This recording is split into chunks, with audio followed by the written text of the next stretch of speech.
It's a holiday brief week. We had Wednesday off, and then today was a half day for Friday, so there's unfortunately not as much to discuss as normal, but there is some stuff, and there is some important stuff to cover. So let's cover it. So if you notice the ES today, I've mentioned a couple of levels that it really needs to hold. 2077 half was the bread was sort of the well, not sort of was the Fed day breakout. The VWAP of that day was 2069 half. That's been holding, but the resistance and the real key to get through here, I see for more upside potential, is to get through this and hold. We achieved that the last day or so, but today we closed just below it. So we're going to have to see how that plays out the rest of the week, for next week, I should say, and that's the 2090 half. I usually talk about SPYs, so I'm just going to kind of jump into the SPY levels here that I see as being key.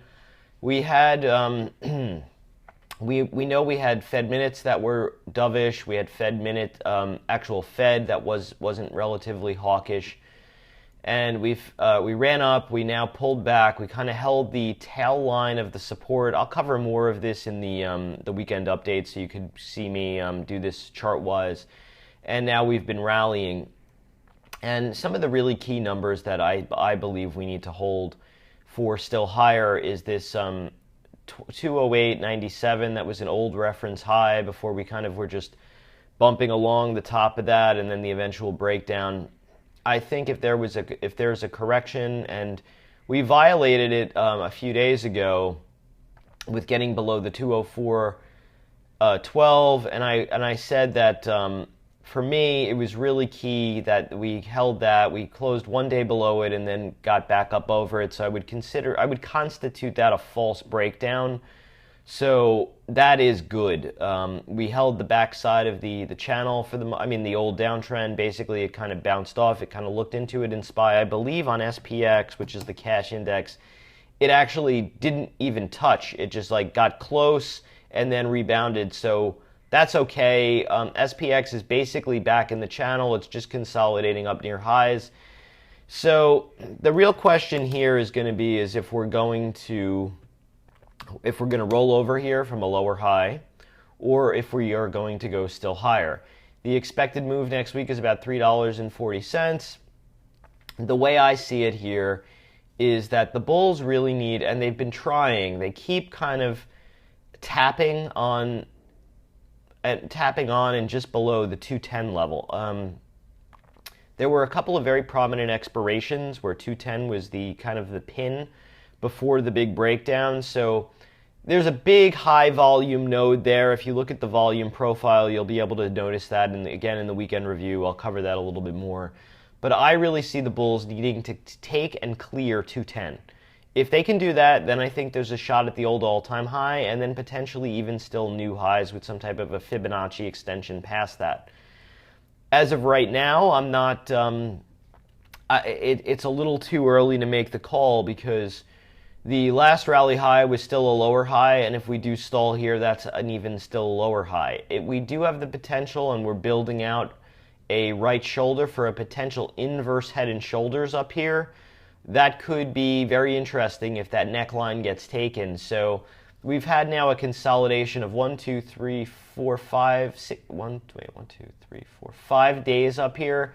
The top of that being 210.12. So if we can take that, I think we'll see the 211s, 212s, and then the 213s. If we fail and we kind of fall out of bed, we tried to actually fall out of bed and got to the 207s. I had said on the stream that was really key.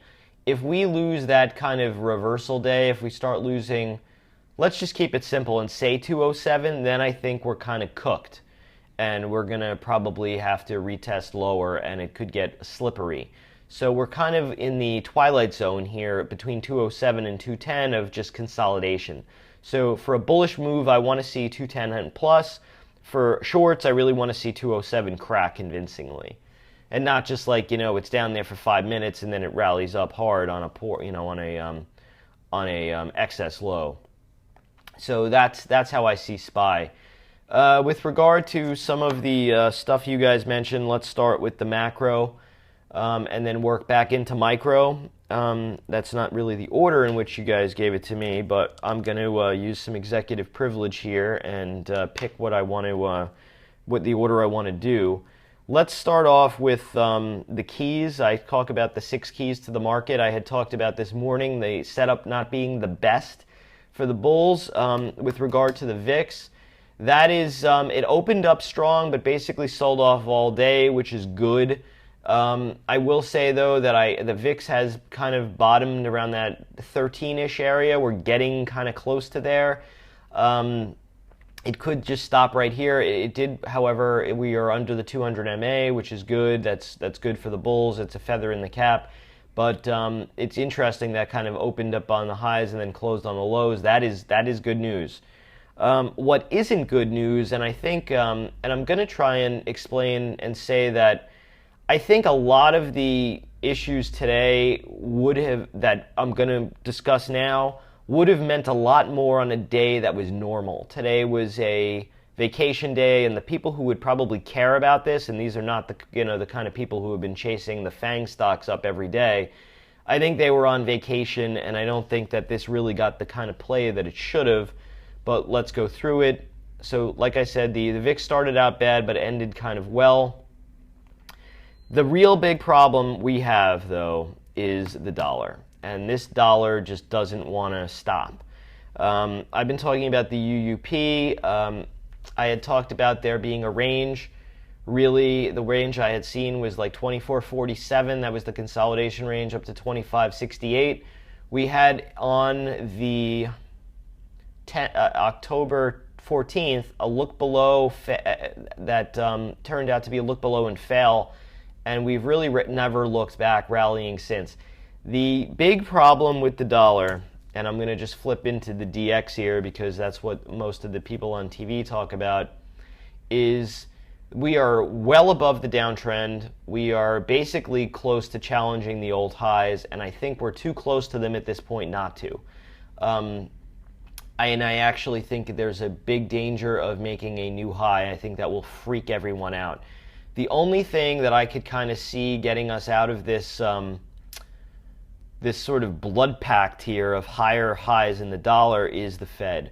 And if the Fed comes out and basically confirms the lower for longer status. So the dollar is a double-edged sword. The higher it rises, the more I would say it makes likely that there is a Fed rate hike. But the other side of that coin and the other side of that sword is that the higher the dollar goes, the less likely the Fed is to raise. Does that make sense? It sounds crazy, right? I'm going to repeat it again. The higher the dollar goes, it sounds more likely that the Fed is going to raise, but the higher it goes, the less likely they're going to raise. Why is that? We know that the dollar is an indication of strength, meaning the tallest kid on the short bus, so to speak. We know that the Europeans have been deflating. The Asian markets, the Japanese and the Chinese in particular, have been deflating like it's going out of style.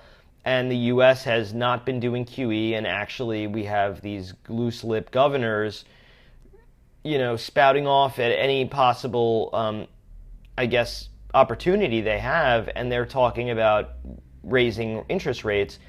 And they keep talking about this hypothetical inflation when in fact we have deflation. And that's evidenced by what's been going on with the strong dollar, what's been going on with, lower than normal treasury rates, what's been going on with the commodities. That is the key, the linchpin. The commodities have been crashing. Oil isn't $110 anymore, it's 41, and it's like kind of barely holding on there. Anyway, the biggest risk I see, like I said, to the market over the longer term here, the intermediate to longer term, is a stronger dollar. If the dollar keeps rallying, you're going to have to take down earnings estimates. That's a big problem.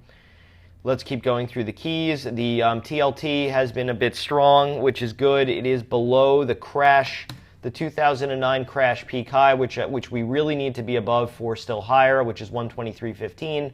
But sort of like my analysis that I give for China, You just don't need this crashing. If this can kind of just muddle along and stay sideways, it's fine because those rates are real low anyway. So we all know, and I've talked about this in previous videos, if interest rates go up, PE multiples on stocks need to come down because they have bond market competition. If rates stay low, then PE multiples can remain or continue to go higher. It has not been, I guess, easy for what I've dubbed the silliness types of stocks. Those are the GoPros and the Ambarellas and the Mobileye's and these types of stocks that were really running hot, and then they got, and the Fitbits, they all got their, the bottoms taken out.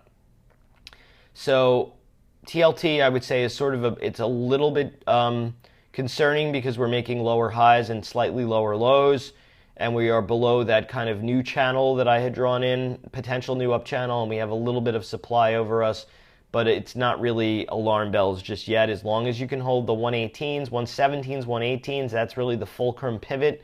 Anything below there, we're going to see the 114s, and if we lose that, it's kind of good night Gracie. So that is the TLT. USO, a huge deflation there. We've been talking about the dollar strength and commodity weakness based on global slowing macro in Asia and in other countries.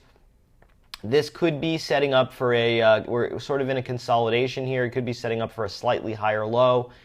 It's also possible that we have a bit of another leg and kind of have a little bit of a look below. I do believe that oil is either bottomed or bottoming. I don't really see, I could see it maybe retesting. I'm going to just flip my mind back here to the CL. I could see it going as low as 33. 37 was really the last low. That area I don't really see being, I mean, that's a lot down from here, but I don't really see that being violated that much.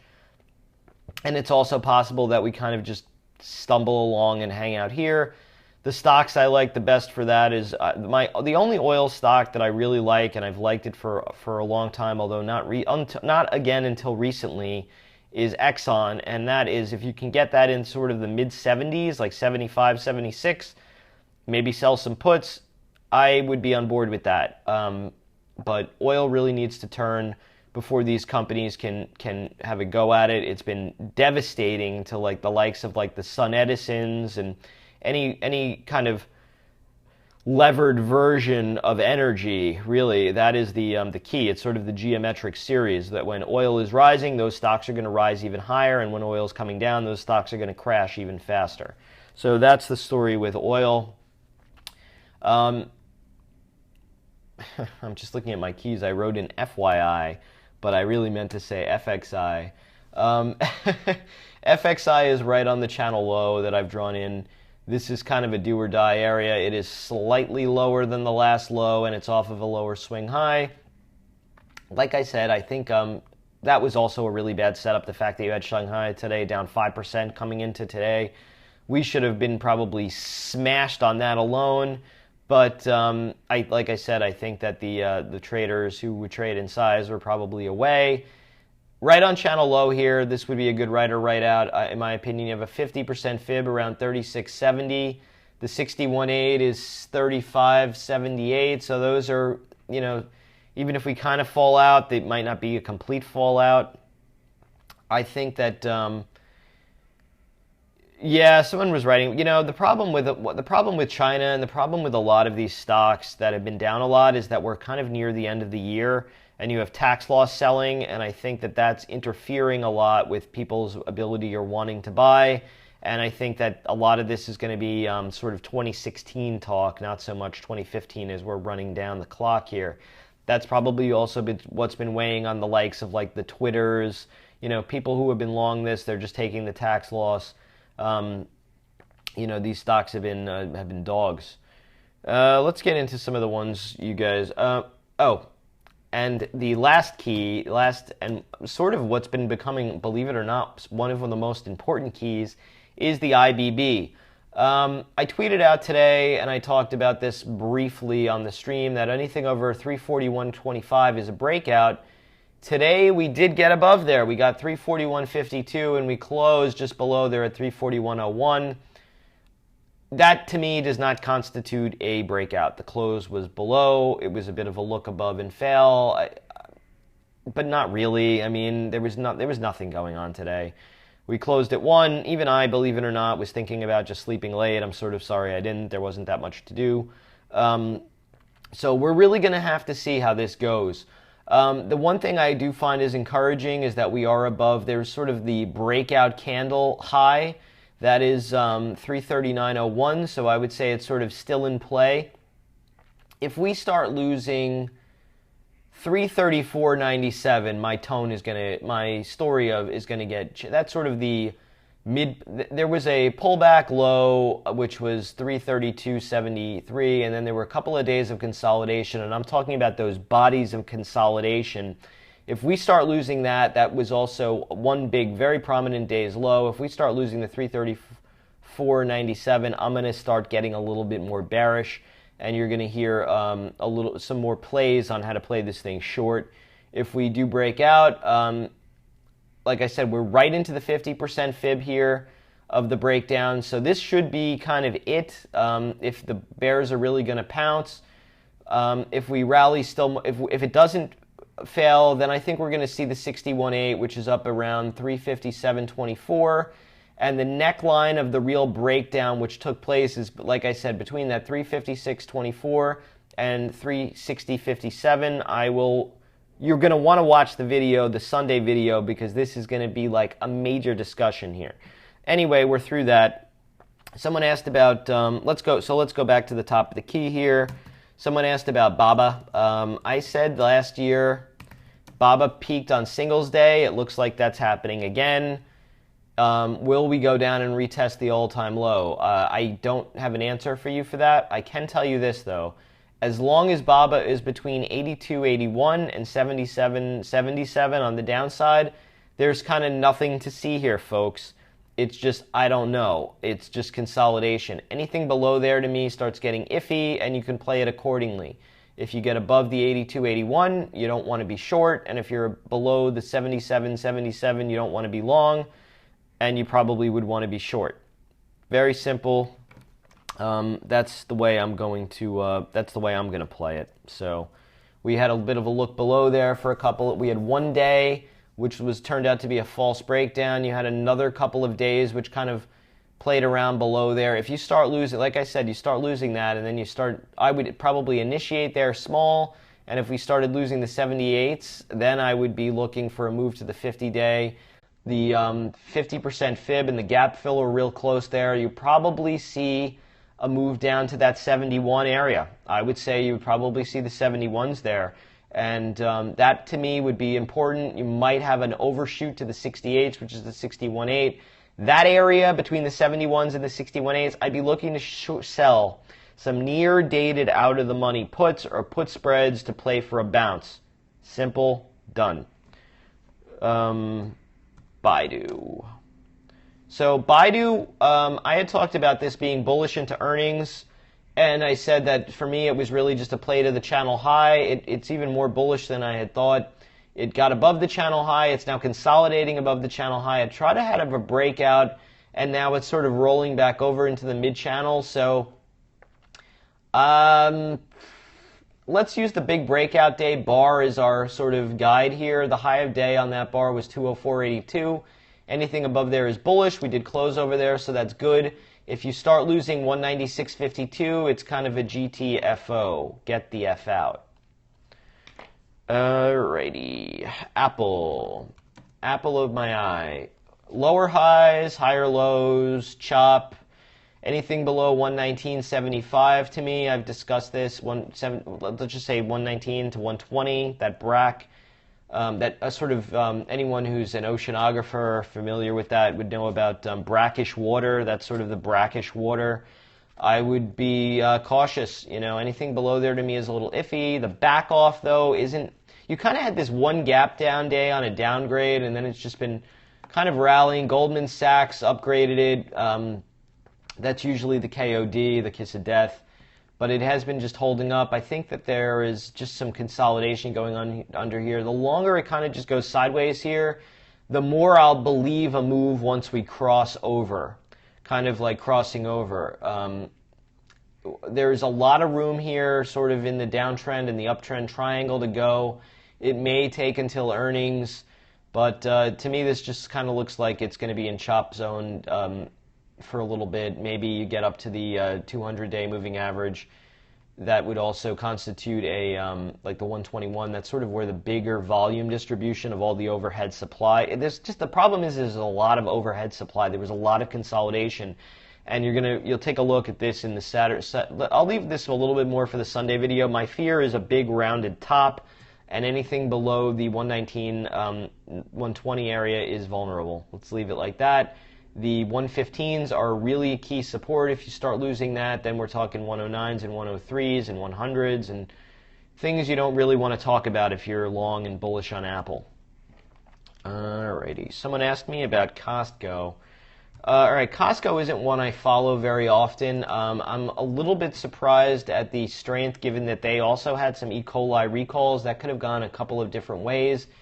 The stock is pretty bullish. I have a friend of mine, she's like obsessed with Costco. She goes there all the time. I think lives there. But I don't really shop there. I don't really have that much of an edge in Costco. I will say this, though, that the stock is pretty bullish over 157.06. It's kind of consolidating. If you want to do a 1.618 Fibonacci extension and X out the kind of the flash crash, you're looking at 170.87 maybe. And if we use the kind of pullback low post flash crash, which it's really not that indistinguishable, that would be 132.65. Let me put that in. 2.65. That would bring you to 172. So maybe you get the full extension up there. So I would say anything at this point over, it's a lot of dollars for a stock like Costco, but anything down, anything above the, the 157s and anything above the 159s, that to me is a little bit bullish. Anything below there gets real iffy to me. It would look to me like it's kind of done. So if you're more near dated and you want to play it safer, 161 is a good stop. You had double lows there. Actually, I'm going to set up an alert for that next week because I think if you lose 161, you'll have a pretty nice day trade as far as a move down, because that's basically almost like a tweezer low. It's a slightly higher low. I think if you lose there, you're going to get a big pancake move down. So that would be the stop if you're long and an initiation trigger if you want to try right or right out short. Let's keep it simple like that. Silver. Someone asked me about silver. This goes back into the problem with the slowing economy and deflation. I actually have a little bit of silver long down here. The risk really is getting cut in half again to 7. I don't know that's going to happen. Look at these stochastics. These things are so bombed out. This could be a double bottom low. I would have preferred a V bottom off of this, but it looks like it's kind of just consolidating. I think that if you want to play right or right out silver against 1335, do it. Anything below there, you could try right or right out short or just GTFO. Gold, that came a little bit later on in the conversation. That is making fresh lows. Silver leads gold, though, believe it or not, because that's the levered amount. And the fact that gold is rushing ahead of silver, to me, looks like it has a little bit more potential, maybe that it's going to want to bounce soon. We're close to 100. There's some key levels just a little bit lower here that I want to talk about, and that is the big 61.8 point Fibonacci retracement at 96.35. That is a right or right out trade in size, I believe. Or if you want to play it kind of the chicken hawk way, I've discussed this in the past, you can just sell puts. The breakout, there was a breakout area there of 100.44. So we're getting real close to some really key levels. I think that I will be looking to probably, I'm not loving how we're getting here. I would prefer if it was multi-candle, big bar, down bar days. I don't love it that it's this drip, drip, drip, but we might get that flush. I'd be looking to probably play for a bit of a bounce down there. So that's my take on gold. Bit of a different take for me because I've hated this for a while. It's funny. I was real bullish on gold in the early 2000s to get to 1,000, and it did, and then it kept on going, and I was mildly bullish then as well for a while, and then I kind of turned, believe it or not, near the highs. And I never have looked back, and just until recently, and really once it broke the, if you go back and you look, it was kind of just bull flagging, and once it broke 153, it really was just, they never looked back, and that to me was kind of the deal breaker. Okay, so I think that covers gold. Let's jump into the retail stocks because you guys are curious about that, and I have some good anecdotal stories that I think are fun and interesting to keep it interesting for you guys. It is a holiday week. Let's keep it there. Anyway, the problem for retail is the following. Is first and foremost, the easy one that everyone talks about on television is Amazon and the move to online. I think the move is like up 22% year over year of people buying online as opposed to the stores. I mean, who wants to wait online and get run over by people, to save $2 on, a TV or whatever. They have some deals on the TVs on whatever, save a couple bucks. You can just buy it online and not leave your house. Back in the day, they used to say Cyber Monday, but now everyone pretty much has broadband at home. They don't go to work, so it just kind of becomes a cyber weekend, I think. There was also some terror concerns with the malls this weekend. I think it's just more of a change of people moving and buying things on smartphones and online, and I'll give you an example of that. I was at a shoe store like 2 weeks ago. I was looking at rain shoes, and in the store they were $95. Before I bought them, I checked them on Amazon. A guy had him on there for $75. I asked the retailer if they would match the price. They said no, and before the doors I even left the doors, the shoes were ordered on Amazon.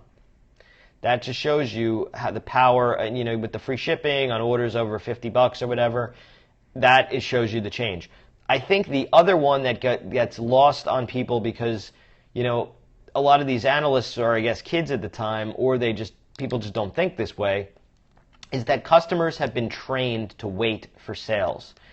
I think what happened after 2008 and 2009 was that the economy was so bad that retailers had to do so many sales that they had to change their business models at this point. And I'll go on, for example, Banana Republic. I buy, a decent amount of their clothing. I think this is actually one of their shirts. I wait for the 40% coupon on the entire order, and about once a year, it was once a year, now it's like every week, I would buy everything I need for the year, and I would just sweep it and, wait for that type of a sale.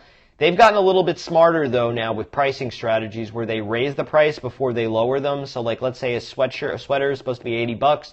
They raise it up to $160 or whatever, or whatever they raise it up to, and they know they're not going to get that price, and they know it's going to be discounted to some degree, and they wind up getting probably a higher price point than they might have a couple of years ago. But the point is that these companies are all running on discounts.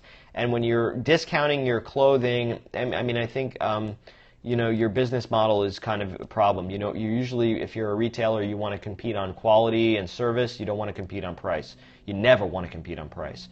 And when you compete on price, that's when you get your multiples cut, your estimates cut, and you get your stock cut.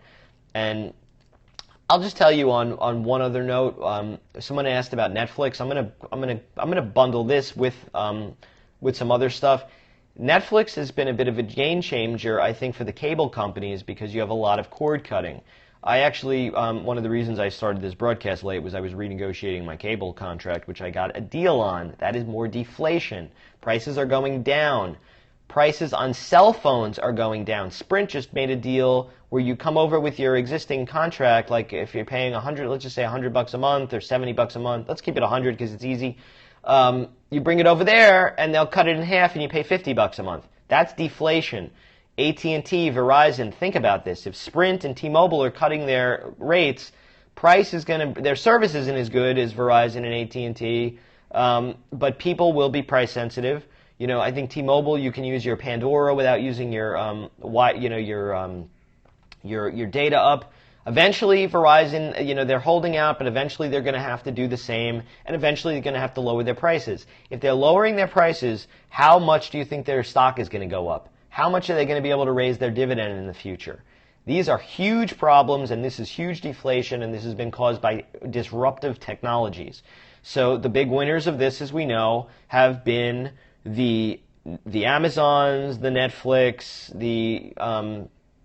I would say even the Apples, because you've consolidated devices on there, and we've seen what's happened to the rest. I mean, just take a look at the chart. A lot of these stocks, people don't realize, like Macy's got the 1.618 fib. That's why I always talk about selling up there when they get those big fib extensions, because it's come down quite a bit.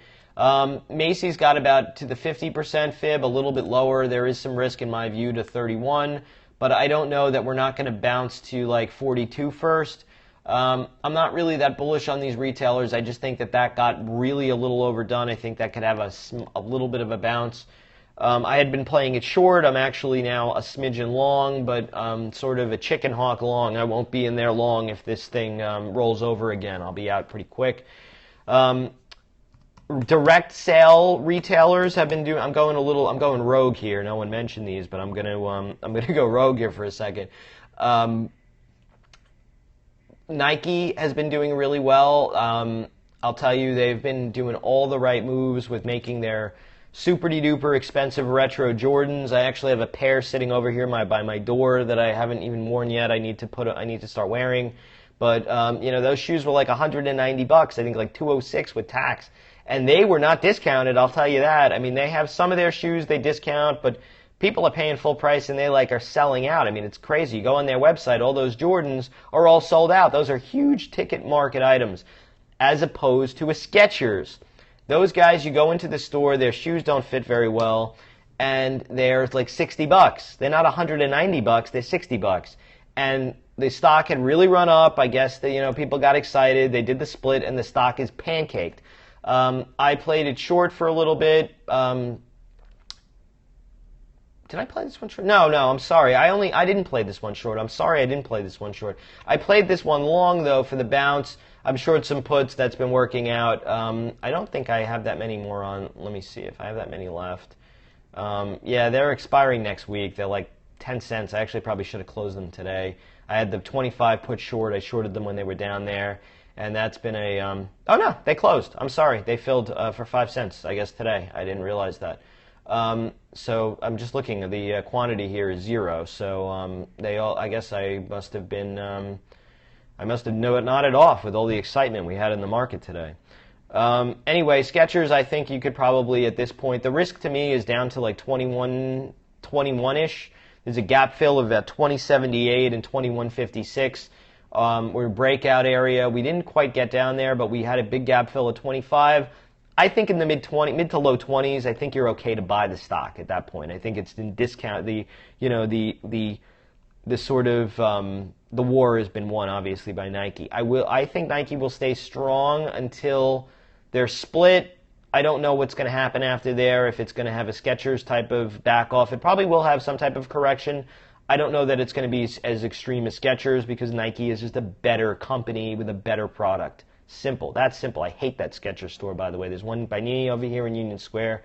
I go in there. I try the shoes. They never are comfortable. I don't like this. Anyway, let's not get too into it. Oh yeah, Under Armour. Under Armour will benefit if there is Fed rate hikes, believe it or not, because they're a domestic play. But this chart to me does not look that good. I'm looking at this right now. It looks like I mean, you could draw a head and shoulders here. You could draw a rollover top. It's looking a little iffy to me. I would be a little careful with Under Armour here. I think it just got a little bit ahead of its skis. I had talked about it hitting the channel high and that being a sale a while back, and it actually corrected a lot and then got a little bit higher on again on the channel high. Now we're coming down to the channel. We got the channel low, we got the bounce, and now we're coming back down to the channel low a little bit. I would be a little bit careful. If you lose 88.15, 88-ish area, that's also, the 200 is a little bit below there, 87, 84. So let's give a little bit of room. But if you lose that area, you're not going to want to be long this stock. I think it'll have a much larger correction maybe back down to like $80 or even lower than there. I would either be a buyer on momentum on a break of the downtrend. I will discuss this one on the weekend video. I wasn't planning on putting it in, but I will put this one in there. So that'll be a little bit more clear. What else do I want to cover? I covered the dollar. I covered Netflix. Oh, let me just give you some net levels on Netflix. All right, so Netflix is at the upper part of the channel. You're up into some resistance here. I said on my last video that there were really two scenarios for this. One, that it just keeps doing the motorboat, and getting up to the 129, which I think is very likely and possible, or that it could want to hit this channel, come back down mid-channel, which was also the breakout around 115, and then power up higher. So if you get a rollover, you could do a little bit of a row play. If you want to be a bit of a chicken hawk, you could sell some near-dated puts. 115 and 110 were really important levels. If I had discussed the 103.88, but we're not even near there now. I think that Netflix the chart to me looks strong. The stock looks strong to me. I will be really surprised actually if it doesn't get the old high and make a new one. I do believe, I will say this, and I'm not giving up hope on this. At some point down the line, I think this stock will see $70 again. I don't know when. It could be 2 years from now. It could be 6 months from now. It could be even their next earnings cycle if it's bad enough. Who knows? But I don't really see that happening. It seems like everything is going right for these guys. That new show they have, that Jessica Jones, I'm just started watching it. It's pretty good. I like it a lot. Actually, when I'm done with this broadcast, I might watch an episode of that while I have lunch. But I like the pattern. I think it looks good. The 50, all of the moving averages are way below. It's getting a little bit below the 20 MA. It's good that that's up to about 115. I would love to see the 50 MA and the 100 MA catch up. There's a confluence of events there. So the best setup to me for Netflix would be is if the stock came down and it happened to come to like 110 or 115 while those averages were right there too, and that would be a size right or right out buy, because you would have the confluence of a key pivot technical level and two major moving averages all confluing at the same time, and it would be like that would be a great setup. Alrighty, let's see what else. Someone asked me about this Allergan. I haven't been following this that much. Wall Street didn't like the deal initially. They thought it was kind of it's trading at a tremendous discount to where it should be. So I think that the fear is all of the talk of regulation from the Hillary Clinton the likes of those people. The stock did behave a lot better the last few days. If you're playing this, you really need the stock to stay above this 316.80, which it is, so that's good. If you start getting below, I would say 312, you really don't want to be below. You don't want to be below there. It's not a good look for you if you're below the 312. So let's keep that simple.